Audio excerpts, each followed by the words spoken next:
VOD, back to my journey through the old Star Wars expanded universe. Today's episode is brought to you by the letter Dorn, and Dorn stands for Dash Rendar.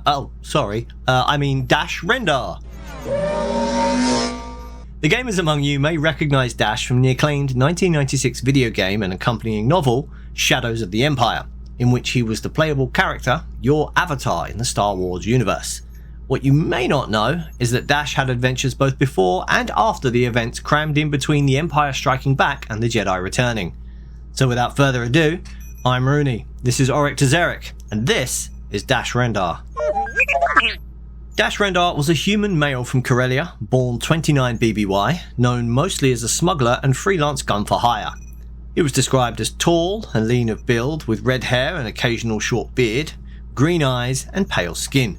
He was generally considered attractive by human standards, a fact he was aware of and was not above taking advantage of. Before the death of his brother in 6 BBY, Dash was well-spoken, clean-cut and of slim build. After the death and subsequent events, which I'll get into later, Dash developed a more rugged appearance and a lazy, insolent attitude. He honed a sharp wit and portrayed himself as a rugged, streetwise mercenary, affecting a nonchalance about almost everything. A facade belied by the fact that his hand rarely strayed far from the blaster on his hip, and eyes that rarely missed danger. Dash often boasted his skills with a blaster were only matched by his skills in the cockpit. Indeed, he was a supremely skilled pilot, skills discovered during his time at the Imperial Academy and later honed further in his work as a smuggler. He had a reputation for pushing craft well past their usual limits and being willing to take on any stunt regardless of how reckless. The jury is still out on whether his recklessness was an attempt to impress his peers, be they trainers and fellow students at the academy or other star pilots in the cantina, or whether they were attempts to find his own limits. His repeated failures to find those limits left his confidence vulnerable on the rare occasions he failed at something. At this point, it's probably worth mentioning the ship, which allowed Dash to ply his trade and was in many ways the love of his life, the Outrider. She was a very heavily modified Corellian Engineering Corporation YT-2400 light freighter.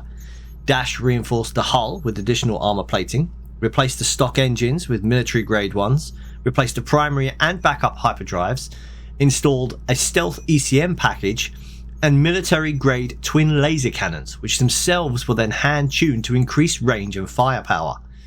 Paired with the 2 missile launchers beneath the cockpit, the Outrider was capable of outfighting most things it couldn't outrun. Sounds familiar? Well, many smugglers modified their ships to make them more suitable to the less legal aspects of their jobs, and CEC ships were almost purpose-built for customization.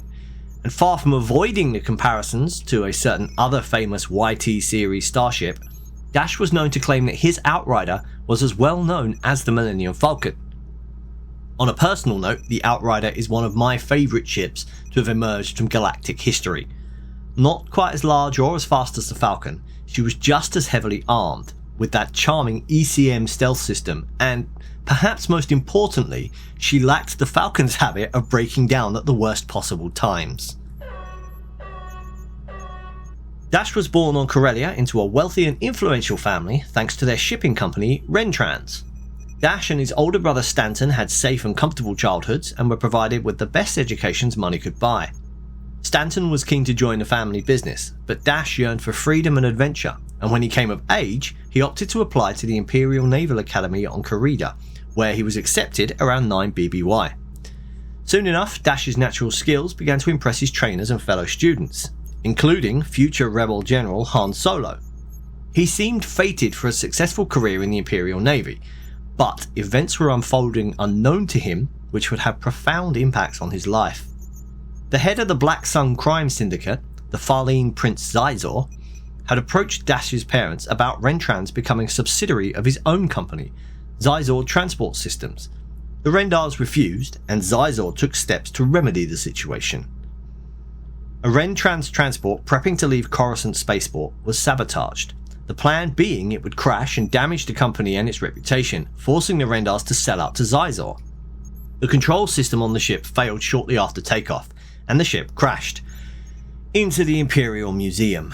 The ship was destroyed, as was much of the museum, and the pilot, Stanton Rendar, was killed on impact.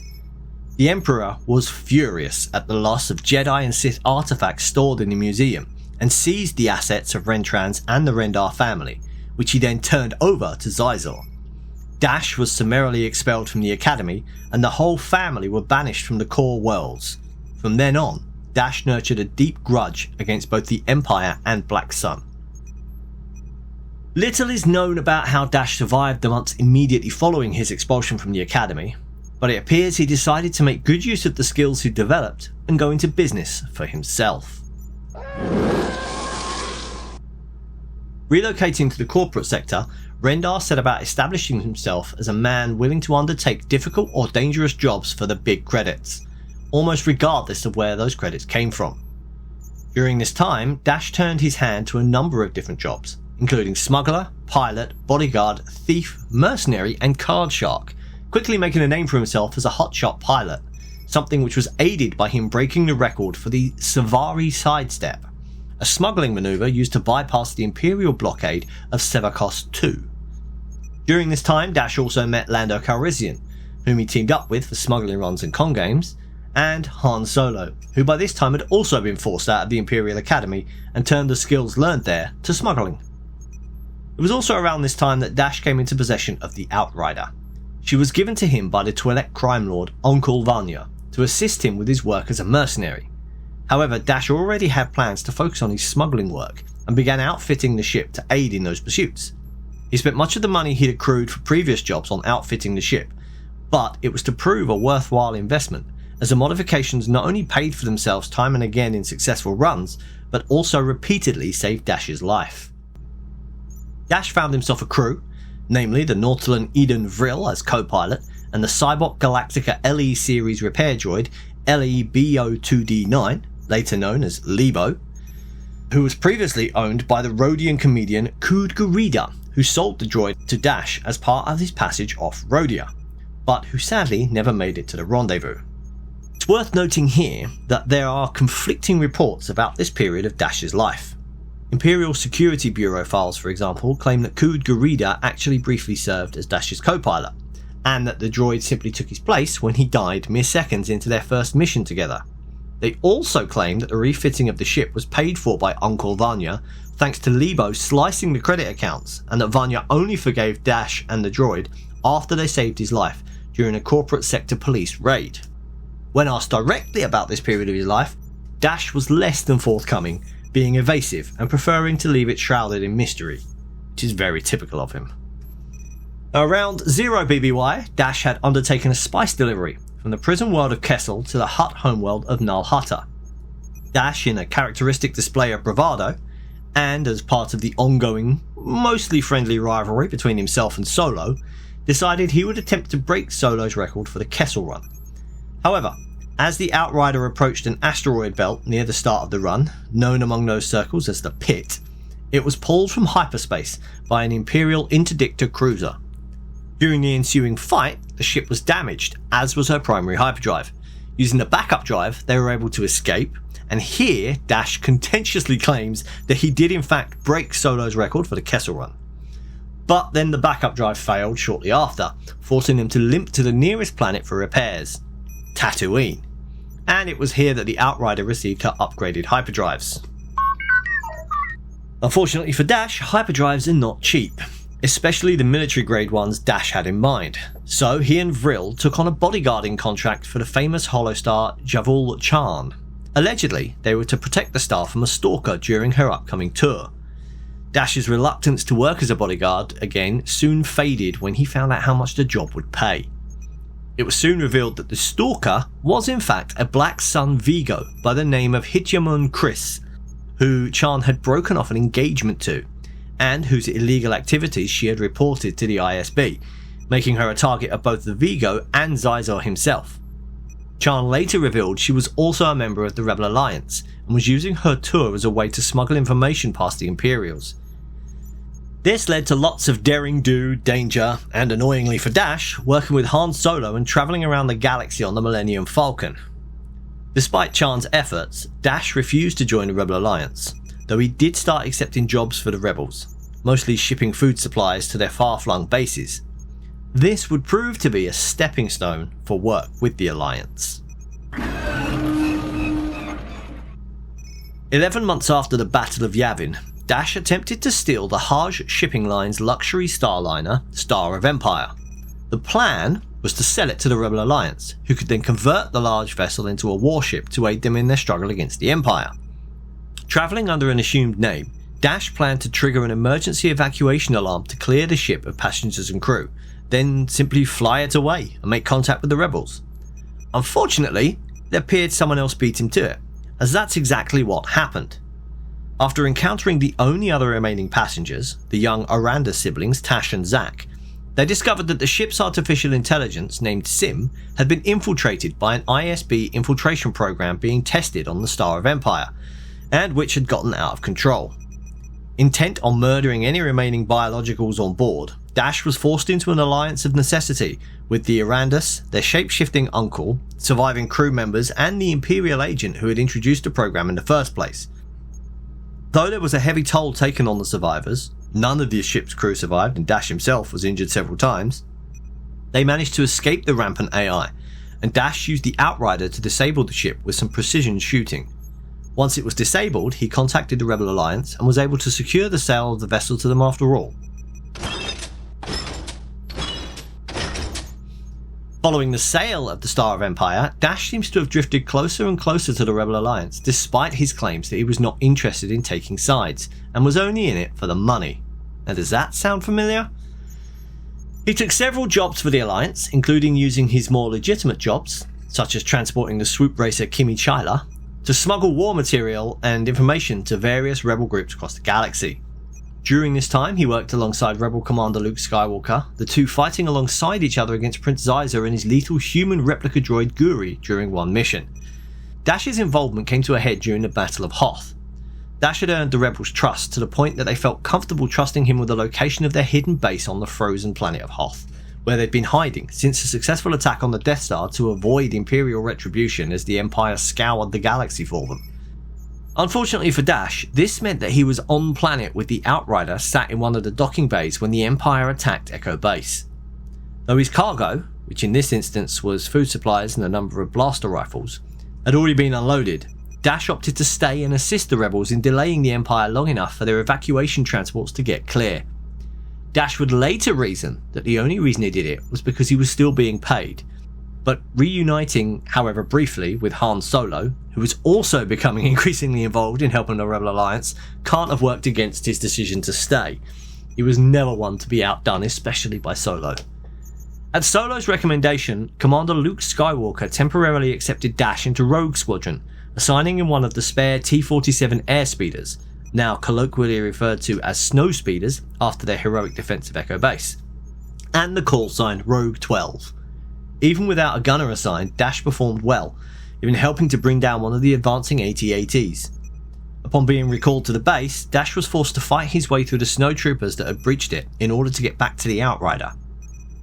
After leaving Hoth and presumably lying low for a while in case he'd been recognised fighting to defend and then escaping a rebel base, Dash learned from Lando Calrissian that Captain Solo had been captured by Boba Fett and was being transported back to Tatooine to be handed over to the notorious crime lord Jabba the Hutt.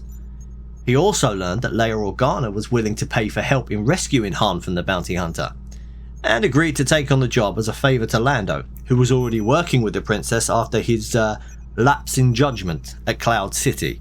Fortunately for the group hunting him, Fett had been delayed in his return to Jabba by the mechanical bounty hunter IG-88D and had been forced to detour to make repairs to his ship.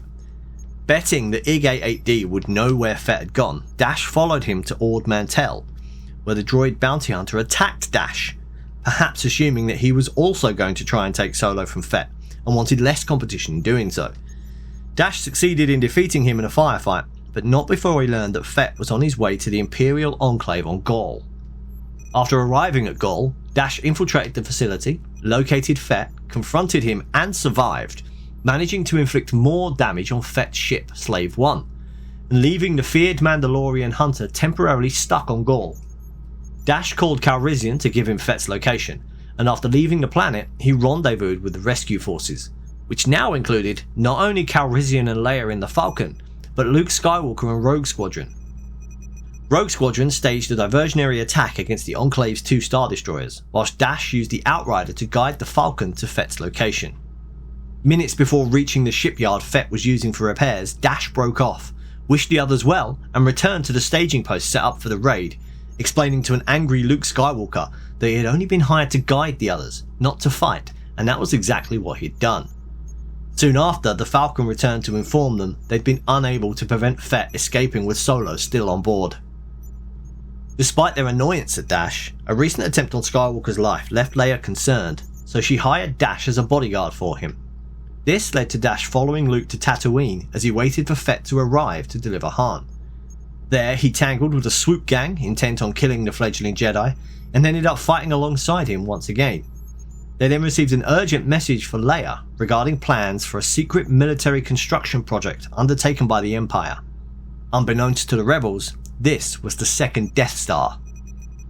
Botton's spies had uncovered information about it and were organising a raid to capture the ship transporting the plans, and after Skywalker all but promised the Alliance would pay for the capture of the plans, the ship or its computer, Dash agreed to lead the assault. During the attack, it became clear that the transport, an MC-C1 medium transport named Suprosa, had received significant defensive upgrades. It was able to force the attacking Bottons in their Y-wings back and launched a missile at a wing of them. Seeing this, Dash attempted to shoot down the missile. He appeared to miss it, and the missile destroyed the 4 Y-wings and their 8 crew, something Dash blamed himself for. He couldn't have known that the missile was a diamond boron version, making it essentially invulnerable to the Outrider's guns. When Calrissian attempted to console his friend, Dash responded angrily, "I don't miss. I should have clipped that missile. Bottons died because I missed, you understand?" Suprosa was eventually disabled, boarded, and robbed of its supercomputer by Dash. Skywalker then sent Dash to find Leia and update her on the discovery of the Empire's latest secret plans. When he arrived on Rhodia to meet her, he discovered she was hoping to enlist the help of Black Sun to discover who was responsible for the attempts on Skywalker's life, and was already in discussion with Guri, Prince Zyzor's personal aide. After a confrontation with Guri, Leia had arranged for Chewbacca, Calrissian and Dash to be her backup should the replicant droid try to take her by force. Leia eventually returned to Coruscant with Guri, only taking Chewbacca as backup. Later, after Leia was taken prisoner by Zyzor, after he revealed it had been him attempting to kill Skywalker when he discovered he was Vader's son, Chewbacca escaped and called Rendar in for aid, with Calrissian and Luke still off dealing with the secret plans. Passing a message along to Calrissian, Dash immediately headed for Coruscant, hoping to make up for his perceived failure in the attack on the Suprosa.